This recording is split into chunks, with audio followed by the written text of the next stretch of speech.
We started doing the Women in Technology series in about 2017. And I thought this was a really good opportunity for us to spend some time talking about where women in technology have been, and then also where they're going, particularly with some of the technology advancements that are changing our business and our culture and our families and everything else that we've got going on. So we'll do that during this session. But before we get started, let me ask each of you to introduce yourselves. And also, I'd be interested in, what was a surprise for you in 2023? What's something this year that happened where you were just kind of going, whoa, I didn't expect that to happen? You know, and it may be in your own work world, in your own company, but also the world in general. Go ahead, start out, Nikki. Okay, hi everyone, Nikki Hall. I'm the Chief Marketing Officer at Five9.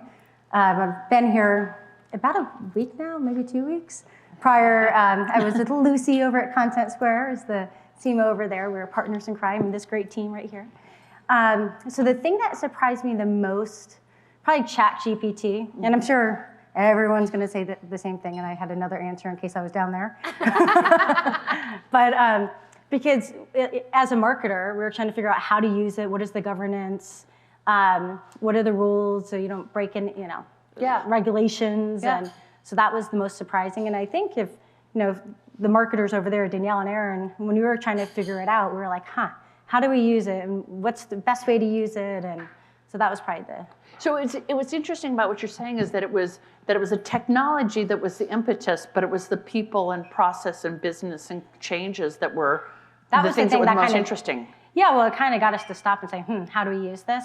Okay. And then we created like a tiger team of people who were interested, like in the Slack group, like, how many of you are interested in using this? Let's create a little tiger team and figure out how we can best use it within marketing, and then roll it out. So let me ask the audience here, just so we see, how many of you are using generative AI in your personal life? Raise your hands. Okay. And how many are using it within your work life? Raise your hands. And how many of you is using it in both? Raise your hand. So the vast majority of people are using it in a combination of their work environment and across the board. I think this is a big fundamental change. We'll talk about it a little bit more. Lucy.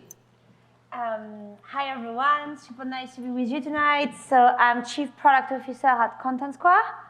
And I was going to touch also on generative AI. And it's funny that you asked this question because that was going to be my point. I think what has been super surprising is how much it was an innovation, or you can even talk about a revolution that was embraced both by tech professional, but consumer also at the same time. And it's really, really rare that you would see a technology that is getting adopted as fast by both everybody in his daily life and everybody at work life, or like tech expert at their work, So I think we hosted like someone from OpenAI at our kickoff last year, and she was saying that it was the fastest tech product or digital product adopted ever. Yeah. And I think this says everything, like how fast we can adopt those new technology, I think was fascinating.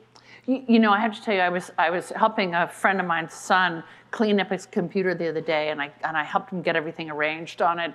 And at the end of the conversation, I said, "So have you got a login into some of the generative AI engines that are out there? Are you beginning to use them?" 14 years old. He looked at me like I had 3 heads. He was like, "Of course, you old lady." I was like, "All right, fine." But so what's fascinating is how the next generation is going to pick this up even faster. What about you, Joy? So Joy Corso, Chief Marketing Officer at Vonage, and I also head the integration office. We were acquired by Ericsson about a year ago, so I run the integration between the two companies. It's a very different type of job. Surprise, I'm going to give you 2 ones. One, same theme on AI, but here's what I'd say about that from a surprise standpoint. One, I think when it first came out, was this going to be another metaverse? That came and it sort of fizzled, right? Jim and I were talking about this morning. It sort of fizzled, right? AI didn't fizzle. No question. But what we're finding interesting now is everybody has an AI product. I don't think we could throw a stone at a company that doesn't. You sort of need to. But what we're finding with customers in particular, from our customer advisory boards, they're not quite sure how to use it. Yeah. right? So everybody wants to use it. Everybody understands that I must use it. This is the big thing. It's going to help me be more efficient. The operations are going to be better. My knowledge base is going to be better, but not quite sure exactly how to leverage it. And we're hearing that across all. So the boom was surprising. But how to leverage it. The other thing that I'll mention, completely off topic, but it was a big aha for me. For those, everybody's in a remote world these days, for sure. But we're actually finding this trend and seeing it, others are, there's this big loneliness factor coming in. Big loneliness factor coming into play. So can this hybrid work maintain? Can you actually run a well-run company with folks not seeing each other? So again, that was just a moment of this end of this year of an aha for us of, I don't know how to solve it yet. I don't know how to solve it. Nobody wants to go back to the office. But it was an aha moment of there was a dynamic that's shifting. And did you find a personality difference in terms of the people on your team and that you're working with, in terms of their ability to work at remotely or a hybrid situation versus in the office? I do think it's not popular, but I'll say it. I do think you're less productive because not from the individual, from the team. Oh, okay. The hallway conversations, all the new folks I joined during COVID, all the new folks that I would normally meet, we're never going to meet them for years. So I do think, particularly new folks coming on board, it's a very different situation to be known, to be recognized, to meet somebody else, to build a relationship, to build trust. Yeah. Right. So I think that's what we're sort of seeing. Yeah. What about you, Ginny? Well, I'm Ginny Davis-Lee. I'm the head of corporate communications and influencer relations at Avaya. And I dreamed I was going to be sitting in the last seat and everyone would have spoken about generative AI. So the one thing I did not expect this year was to have to navigate a company through a second Chapter 11 in 5 years. And the importance, the role of communications played in protecting the brand and protecting our own narrative. So open, honest, direct, and transparent. We know a CEO in common. Was very, very important to us, and happy to say we got through that with a much, much better outcome than 5 years ago. The second thing would be the back to office mandate, and the 5 days a week mandate is surprising. Many companies in the tech industry, including our own, have said, back to work 5 days a week. I think hoping they'd get people 3 days a week. Yeah. So is it the idea of come back to work for 5 days, people get used to it, and then maybe move to hybrid? Or do you think that 5 days a week is going to, that's going to be the norm? I think it's getting people the mindset that you have an office to come to, but you're professionals, and if you have somewhere to go, you're traveling, you have the plumber coming, that you are a professional to make those decisions. But you have an office to come to. Not everybody does, by the way. We have plenty of people who are remote, and we have to work in a hybrid environment. But to your point, Joy, just meeting people. There are people that work in the same office as me that I've never met before, and they've been there for a while, just because they've had the flexibility of working remotely or during COVID. And I think that there's a lot to be said about the hallway conversations and just, getting opportunities to know people. Yeah. Now, I'm going to make you share the story just because you shared it with me, the coffee machine story. Oh, so what I was saying is in our headquarters location in New Jersey, one of the things we've done, to make it more enticing is this Keurig machine that every pod has a QR code on it. And it tells you what you're drinking that day. I'm the only one, by the way, that drinks the decaf, so I never have to worry that we're going to run out of the pods. But as I went into the kitchenette area, there were people I didn't know, and they were just minding their own business. And I was like, oh my gosh, I came back into the office to be ignored. I can be ignored at home by my own kids. So, I said, so what are you drinking today? What's your coffee of the day? Just trying to, get that relationship going. Yeah. That's very interesting, that dynamic that may be happening. So one of the things that I think is interesting is particularly, women who've been involved in technology for a number of years, the whole role of women has changed in technology, I think certainly over the past year. And I had shared with these guys earlier, when I graduated with a computer science degree, I was one of 2 women in the entire program, and that was it. I think I was probably the only female programmer on my entire floor when I started out in my first job. And so we talked about that, and there's we've dealt with issues of women in mentoring and how do we deal with that and what do we bring to the workforce and that sort of issue. I want to ask the panelists, what do you think the state of women in technology is today? Have we gotten to the point where, and I think I know the answer to this, but it doesn't really matter? Or what are the issues that you're thinking about in the workplace? Go ahead, Ginny. Yeah. Right now. I think we are making progress. I think but it's taken a while, right? And I think it can flip back and forth.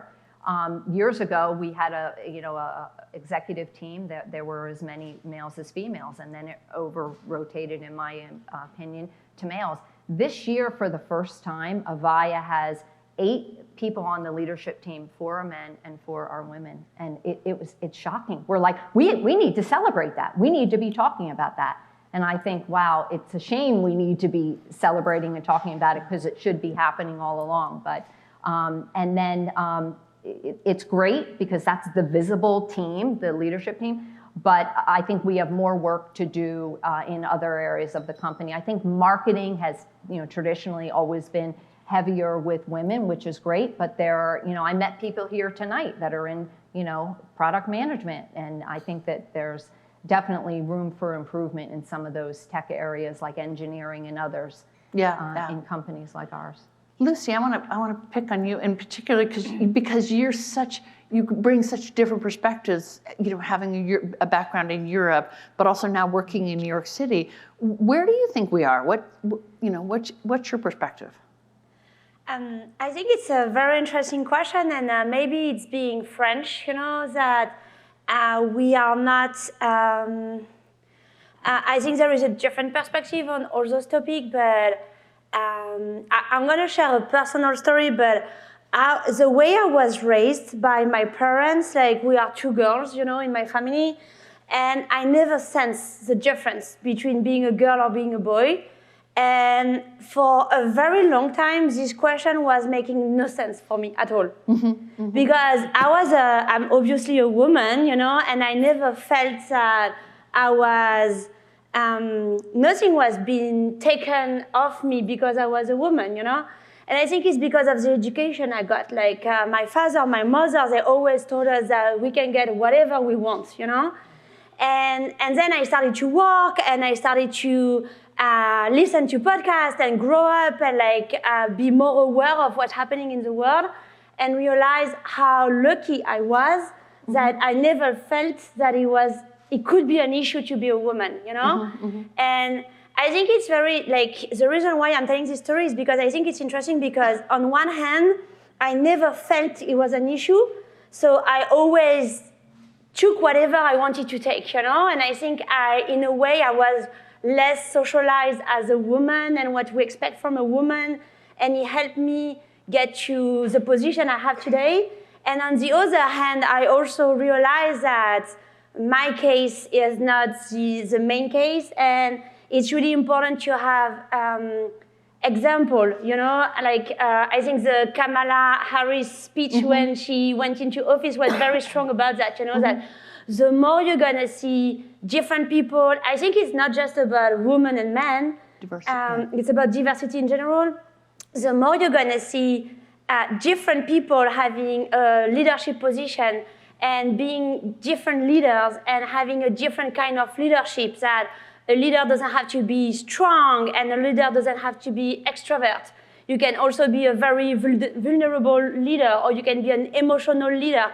I think for me, this is the most important thing we can do, to show different ways to be a leader. Yeah, absolutely. And Nikki, how old is your daughter? 16. 16. Oh, you go. Bless you.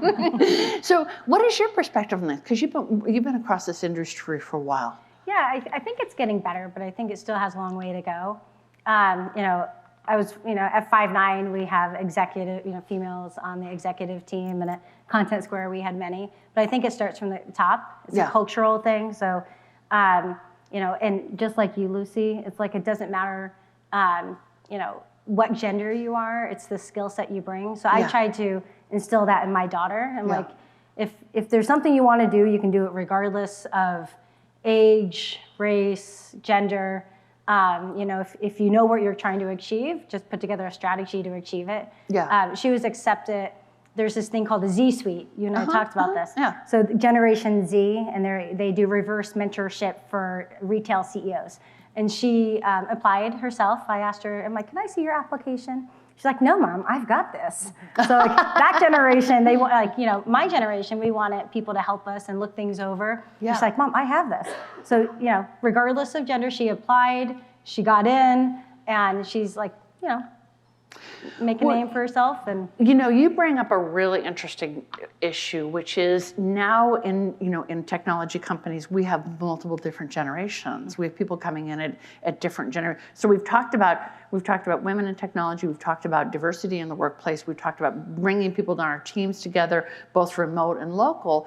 How are we thinking about and approaching generational issues? I mean, do we need to be doing more to specifically team up people who have been in the industry for a while with some people who are maybe newer, not as though the person who's been in the industry for a while should be telling the younger person what to do, but almost mutual mentoring. What are your thought about that, Joy? I think it's necessary for sure. It's interesting in our ERGs and our employee resource groups. Right, we have the Black experience that has always been there. We have women in technology, or just women ERG. But actually, a new ERG came up, was a very interesting one, and it was around. I gotta think of the right words. It was like generation, but it was basically an older generation that wanted to develop an ERG so they could actually connect, but also connect with other generations. Now that's a very unusual ERG for any company that I've been with. We all kind of raised our eyebrows at the ELT. That's an interesting one. But it was really quite progressive thinking, because they could see that there was going to be these gaps, right, with our younger workers. So that actually got stood up, and basically it has to. By the way, it's not an ELT thing. They have to put a submittal. They have to put a justification. They got to have so many people join, and it took off pretty well. And I think that it's about multiple things. It's about understanding ways of working, right? I mean, I think about cultural with Ericsson. We have a very Swedish culture and American culture, very different. But I can tell you there's generational, right, cultural difference as well. So I do think that that's hugely important. Now, there is a propensity to say, I'm going to tell that generation what to do. Which would be naturally, yeah, right? Which we know more, right? Yeah. We know more. We've been around the block a few times. But I do think that's helpful. There is no question, I've been in the business 30 years. There is different expectations in every generation, right? And it's a cultural fit. So I think it's a great thing to do, and I think it's definitely needed. What are you thinking about that, Lucy? I would say that what I love about the new generation or the youngest, like my sister, she's just like 5 years old, younger than me, and you also already make a difference, is that they don't want to be the first one, or they don't want to be the only one. Like how you could be proud of being the first Black person to do that, or the first woman to do this, or the youngest woman to have this role, I think the new generation, they fight to be so many people doing this job, They don't want to be the first one and the only one. Okay. They want to have 20 or 30 other women doing the same job. And I think where we were more, we grew up into maybe fighting against each other. Mm-hmm. I think now there is a sense of getting each other back and helping, and saying that if we are more women or more Black people or more diversity at each role, it's helping everybody. You see what I mean? Yeah. What are your thoughts about that? I think back to when I first started my career and how many young people there were in the office with me. I look around, at least our company right now, and there's not as many.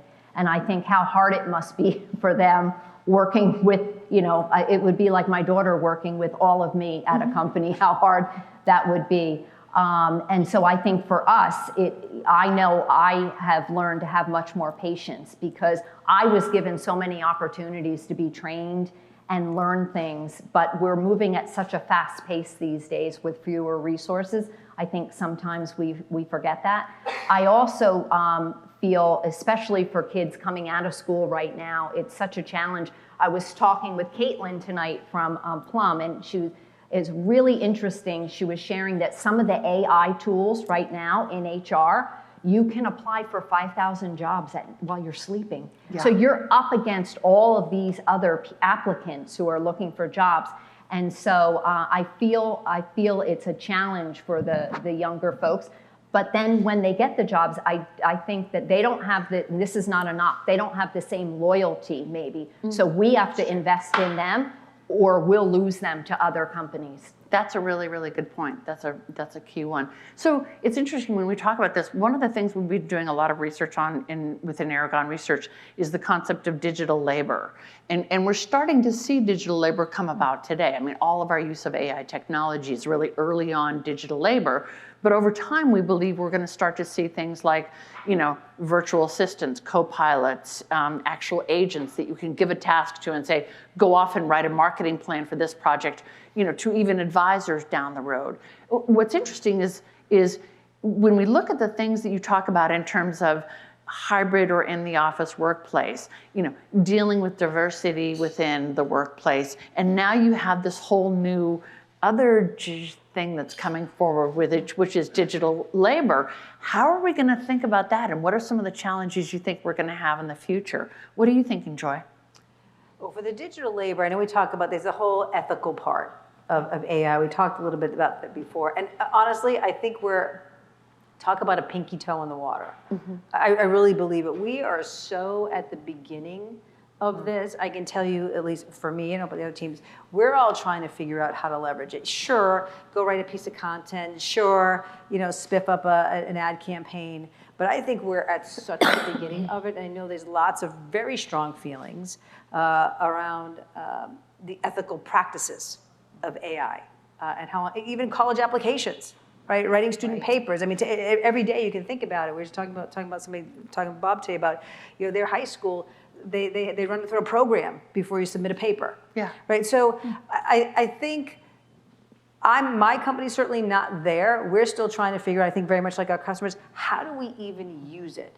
That we're not to the point, if somebody is, I'd love to hear it too, of are you at that point where you use it so much and it's ingrained so much and it's actually taking over your labor force, we have to think about governance. So I do think we have to think about it. I'm not sure we're there yet to get there, but I do think it's going to raise a whole heck of a lot of questions about the ethical nature of it. And two, from a customer engagement standpoint, if we use it as marketers, what point do you lose the authenticity of that interaction? Because I will tell you this, there's a digital labor, but I can tell you today, people still want to pick up the phone and talk to somebody. Yes. Yeah. I don't care what it is. Everybody wants self-serve. We talk about e-commerce, it's a big part of our business, but I can tell you, somebody buying a one phone line, they still want to talk to somebody. So I do think it's coming. I think in that whole digital labor world, it'll be around optimization, data aggregation, to be able to do the job better, right? Not replace it. So for me today, at least, it's about doing it better, optimizing, enabling, not taking over. But it's going to come. Yeah. But it's going to come. And so, what's going to be the front line for working on some of these ethics and governance? Is it governments? Is it businesses? Is it you? Is it where are those decisions going to come from? That's a great one. That's a great one. I think where we are right now is in marketing and in comms. We're using it, AI in different ways, and we're managing it, right? We're doing the fact checking. There could be other parts of the organization using it. We don't know. I think that's a challenge too, is that it's very disparate right now. Yeah. Different parts of the organization may be using different tools, and we don't know. It may be delivering different results. In fact, I'll bet they are using them. Yes, for sure. Nikki, what are your thoughts? Last thoughts on that? Piece of advice? Yeah.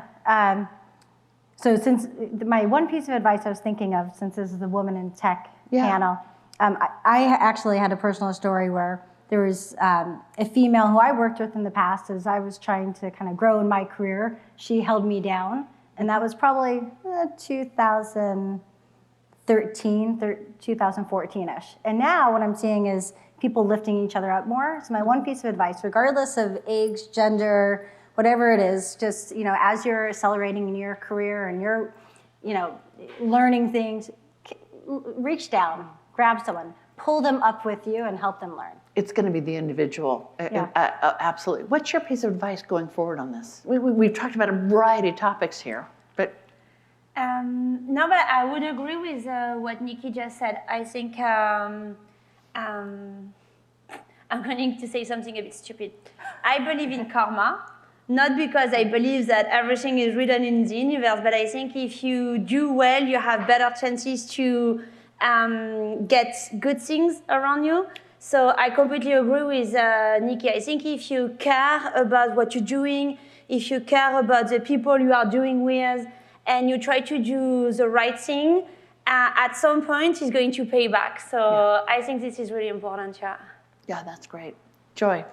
For women in tech, I guess I'd say a couple of things. I'm going to bookend it because your question earlier of are we, is this moniker still a thing? I do think it's still a thing. Mm-hmm. It's still women in tech, mm-hmm. right? So I think it's the nurturing younger generations. Mm-hmm. Like we support girls who code, right? It's not just about coding, by the way. You can be in tech and not code. Right? That's a good message to get people engaged. So I think the support for something like that is so critically important to help them educate. You don't have to be a coder.